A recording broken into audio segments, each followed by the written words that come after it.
શ્રી છત્રપતિ શિવાજી સહકારી મંડળી દ્વારા છઠ્ઠો રાષ્ટ્રમાતા જીજાઉ પુરસ્કારનું ભવ્ય આયોજન કરવામાં આવ્યું હતું।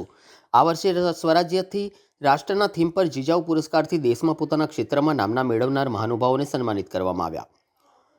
સ્વરાજ્યથી રાષ્ટ્ર કાર્યક્રમ દ્વારા રાષ્ટ્રમાતા જીજાબાઈના વારસાને ઉજવવામાં આવ્યો હતો। વડોદરા ખાતે છત્રપતિ શિવાજી સહકારી મંડળી લિમિટેડ દ્વારા આ કાર્યક્રમ યોજાયો, જેનો મુખ્ય ઉદ્દેશ છત્રપતિ શિવાજી મહારાજના માતા અને હિન્દવી સ્વરાજ્યના પ્રેરણા સ્ત્રોત જીજાબાઈના પ્રદાનને ઉજાગર કરવાનો હતો।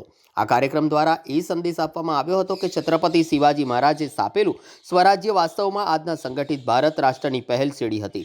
વક્તાએ યાદ અપાવ્યું હતું કે જીજાબાઈએ શિવાજી મહારાજને બાળપણથી જ જે સંસ્કારો આપ્યા તેના કારણે જ ભારતમાં સ્વશાસન અને ન્યાયને શાસનની સ્થાપના થઈ શકી।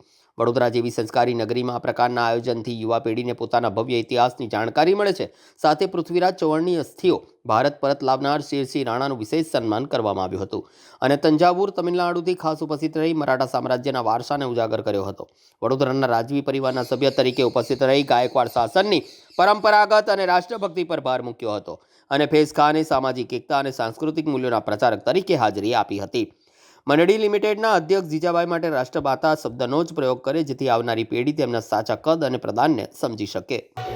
श्री छत्रपति शिवाजी महाराज सहकारी मंडली द्वारा आयोजित जीजा माता के नाम पर आज पुरस्कार दिया जाना है और मेरा सौभाग्य है कि भारत की राष्ट्रमाता जीजा माता के नाम पर आज जो सम्मान मिल रहा है उसमें एक नाम मेरा भी है, मोहम्मद फैज़ खान का। मैं एक गोसेवक हूँ और मैं बार बार ये कहता हूँ कि छत्रपति शिवाजी महाराज ने जब 16 साल की उम्र में तोरण का किला जीता था, तो आजकल ये जो कोल्ड ड्रिंक आते हैं ऐसा इसका कोई कंसेप्ट नहीं था।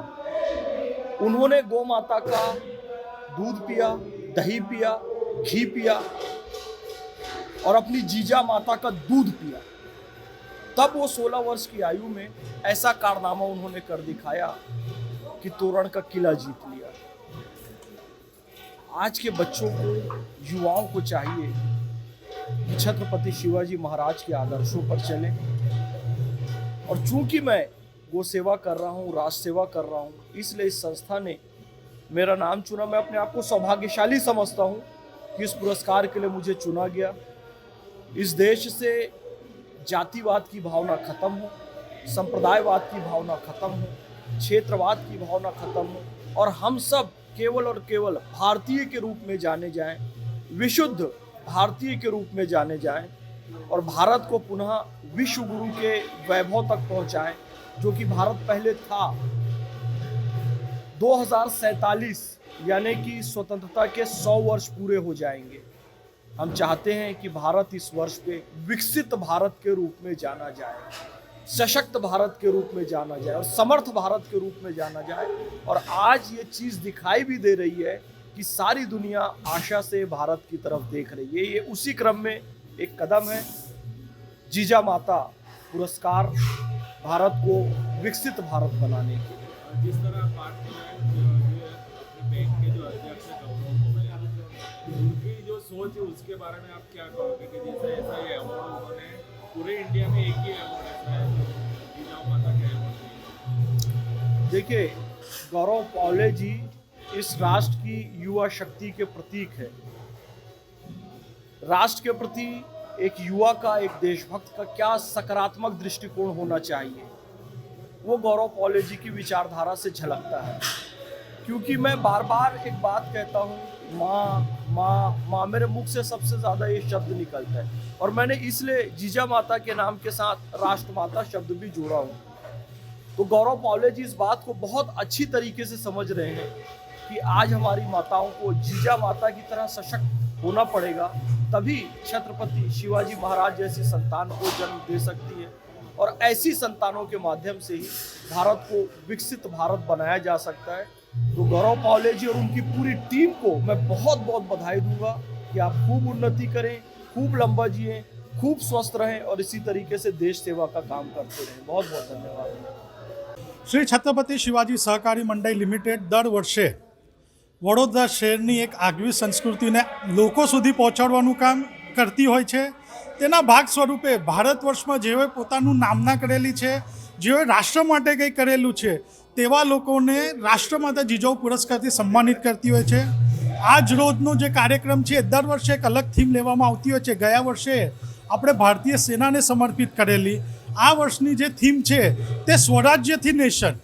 કદાચ આપને લાગતો છે સ્વરાજ્યથી નેશન, છત્રપતિ શિવાજી મહારાજે વર્ષોથી આપણે જકડાયેલી માનસિક તેમજ પરપ્રાંતિયોના આક્રમણથી આપણી ભારત ભૂમિ જે રીતે સાકરમાં જકડાયેલી હતી તેને સ્વરાજ્ય માટે સ્વપ્ન નિર્માણ કરનારી રાષ્ટ્રમાતા જીજાઉએ શિવાજી મહારાજને સ્વરાજ્યનું સ્વપ્ન આપ્યું અને આજે આપણે સ્વતંત્ર ભારતમાં એટલે નેશનમાં છીએ. તે માટે સ્વરાજ્યથી નેશન સુધીનો આ પ્રસંગ, જેમાં અમે લોકોએ દરેક ક્ષેત્રથી જેઓએ સ્વરાજ્યના ટાઈમથી લઈને અત્યાર સુધી, એટલે આજે કર્ક પલ્લવી ભાષાથી લઈને કે ઘણા એવા એવોર્ડીઓને અહીંયા બોલાયા છે કે જેઓ રાષ્ટ્ર માટે આજે કંઈક કરી રહ્યા છે. તો આ કાર્યક્રમનું આયોજન દર વર્ષે અમે કરતા હોઈએ છીએ અને આ વર્ષે પણ વડોદરા શહેરમાં 12 તારીખે રાષ્ટ્રમાતા જીજાઉની જન્મજયંતિ ગયા બાદ આજના દિવસે આ કાર્યક્રમનું આયોજન કરેલું છે, જેમાં સ્પેશિયલ ફૈઝ ખાનજી, તમિલનાડુના મહારાજા, તંજાવરથી આવેલા બાબાજી રાજે ભોસલે, આશા રાજે ભોસલે, એમજ શેરસિંહ રાણા કે જેઓએ વર્ષોથી આપણે પૃથ્વીરાજ ચૌહાણની અસ્થિઓ જે અફઘાનિસ્તાનમાં હતી ત્યાંથી લાવીને ગંગામાં સમર્પિત કરનાર, આટલા વર્ષોથી જે અસ્થિઓ ત્યાં મુકાતી હતી તે એવું કહેતા હતા કે એના ઉપર ચપ્પલ મારીને પછી જ અંદર જવું ગોરીની દરગાહ ઉપર, એ અહીંયા લાવનાર એવા શેરસિંહ રાણાજી બી એવોર્ડી તરીકે આવેલા છે. અને મને બહુ હર્ષ થાય છે કે મહારાષ્ટ્રના મોટા ઇતિહાસકારો પણ આજે અહીંયા આવેલા છે આ એવોર્ડ માટે. અને તેની જ સાથે આ વડોદરાની સંસ્કારી નગરી, આ કાર્યક્રમ આપ ત્યાં સુધી પહોંચાડવાનો માધ્યમ બની રહ્યા છે, એટલે હું આપના મીડિયાનો બી વિશેષ આભાર વ્યક્ત કરું છું.